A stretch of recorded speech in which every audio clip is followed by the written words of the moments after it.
গতকালকে আলমগীর ভাই হসব বিল্লাল ভাইকে নিয়ে কিছু কথা বলেছে, কিন্তু খারাপ কিছু বলেনি। আপনারা কথাগুলো শুনে যান। গতকালকে থটস অফ বেলাল ভাইকে নিয়ে আমি একটা ভিডিও করেছিলাম। তো সেই ভিডিওতে অনেক ধরনেরই কমেন্ট আসছে। মূলত আজকে সেই কমেন্টের উদ্দেশ্যে আমার এই ভিডিও। দেখেন, আমি কিন্তু সেই ভিডিওতে থটস অফ বেলাল ভাইকে নিয়ে বাজে কোনো কথা বলিনি। আপনি যে কাজটা করতেছেন সেই কাজটা সমাজ আপনাকে কতটা প্রাধান্য দিচ্ছে।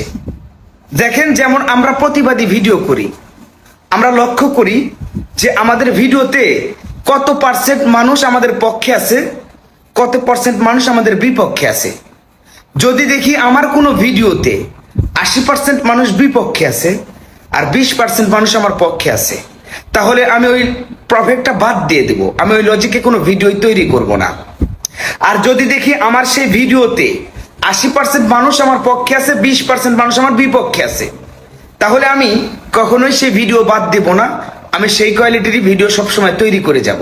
তো আশা করি আমি যেগুলো ভিডিও করি আল্লাহ পাকের রহমতে আপনাদের ভালোবাসায় 80%-এরও অধিক মানুষ আমার পক্ষে থাকে, আর 10-20% মানুষ আপনারা জানেন যে ভিডিও তৈরি করার ক্ষেত্রে অনেক মানুষের শরীরে লেগে যায়, যেহেতু আমরা প্রতিবাদমূলক ভিডিও করি। তাই আমি থটস অফ বেলাল ভাইকে বলেছি যে আপনি বর্তমান যেটা করতেছেন সেটা হয়তো সমাজের মানুষ বা এখনকার বর্তমান মানুষ আপনাকে পুরোপুরিভাবে প্রাধান্য দিচ্ছে না বা পুরোপুরিভাবে সমর্থন দিচ্ছে না। তাই আপনি এই লজিকটা, এই ট্রফিকটা বাদ দিয়ে আগের জগতে ফিরে যান।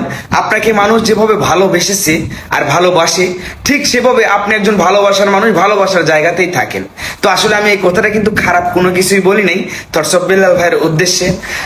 একটা কথা কি জানেন, কিছু মানুষের প্রিয় কিছু মানুষ থাকে, ঠিক তেমনি আমার একজন প্রিয় মানুষের ভিতরে থটস অফ বেলাল ভাইও রয়েছে। উনিও আমাকে ভালোবাসে, সম্মান করে, আমিও আমার জায়গা থেকে যতটুকু পারি সম্মান করি।